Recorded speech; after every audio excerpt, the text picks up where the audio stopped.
قدر کی اور امامت کے لیے آگے بڑھایا. اور یہی نہیں بلکہ ایک حافظ کی اتنی بڑی فضیلت تو ہے ایک طرف، مگر کل قیامت کا دن ہوگا، یہ حفاظ کے والدین کھڑے ہوں گے. اللہ رب العالمین کل قیامت کے دن یہ حفاظ کے والدین کو بلائے گا.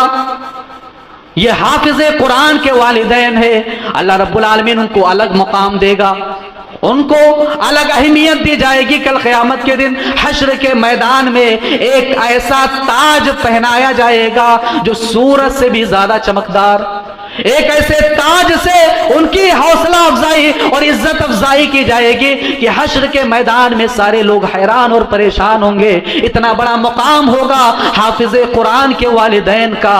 وہ لوگوں جو قرآن کا حافظ ہو جائے اس کا کتنا بڑا مقام ہے. غور کرو، سوچو. تو آج کے اس خطبہ جمعہ کے اندر میرا خلاصہ یہ ہے، اور میرے پوری باتوں کا اور تقریر کا خلاصہ یہ ہے کہ میرے بھائیوں، قرآن کی عظمت کو سمجھو، قرآن کے مقام کو سمجھو، قرآن کو پڑھو، ترجمے کے ساتھ پڑھو، تدبر کرو، غور کرو قرآن مجید کے اندر، اور قرآن مجید کے مطابق اپنی زندگی کو گزارنے کی کوشش کرو. یہ آپ تمام لوگوں کی ذمہ داری ہے. اور قرآن جس دن ہم نے اپنے سینوں کے اندر بٹھا لیا اور اپنی زندگیوں کے اندر بٹھا لیا، اللہ کی قسم اس دن سے ہمارا عروج ہوگا، ہمارا عروج ہو جائے گا.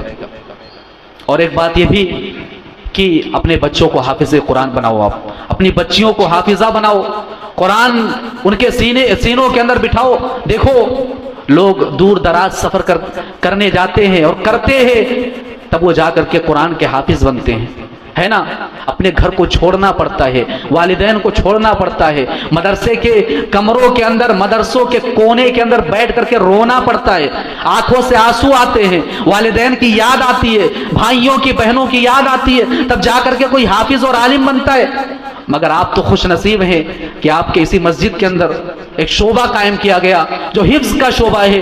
آپ لوگوں کی ذمہ داری ہے کہ اس شعبے کو قائم رکھیں. میں رہوں نہ رہوں، ہو سکتا ہے کبھی میں نہ رہوں، یہ بھی ہو سکتا ہے میری زندگی ختم ہو جائے، لیکن آپ اس شعبے کو قائم رکھیے، دائم رکھیے. یہ آپ کی ذمہ داری ہے میرے بھائیوں. اور اگر یہ شعبہ قائم رہے گا، اللہ کی قسم اس شعبے سے حفاظ نکلیں گے، حافظ قرآن نکلیں گے، آپ کے مصلی کی حفاظت کریں گے، آپ کے مسجد کی حفاظت کریں گے، اپنے لوگ ہوں گے، اپنوں کی قدر کریں گے، اپنوں کی تکلیف کو سمجھیں گے. اس بات کو سمجھو میرے بھائیوں، ہم آپ کی بھلائی کے لیے بیان کر رہے ہیں. جو بھی کہا جائے، کچھ بھی کہا جائے، قرآن مجید کے تعلق سے عمل کرنے کی کوشش کرو. رب تعالی ہم تمام لوگوں کو قرآن مجید کی عظمت کو سمجھنے کی توفیق دے. یا الہ العالمین ہمیں اپنے بچوں کو حافظ قرآن بنانے کی توفیق دے. یا الہ العالمین ہم قرآن مجید سے بہت زیادہ دور ہیں. یا الہ العالمین ہمیں ہمارا رشتہ قرآن سے مضبوط کر دے، ہمارا رشتہ قرآن سے جوڑ دے. یا الہ العالمین قرآن مجید کی آیتوں پر ہمیں غور کرنے کے، تدبر کرنے کی توفیق دے.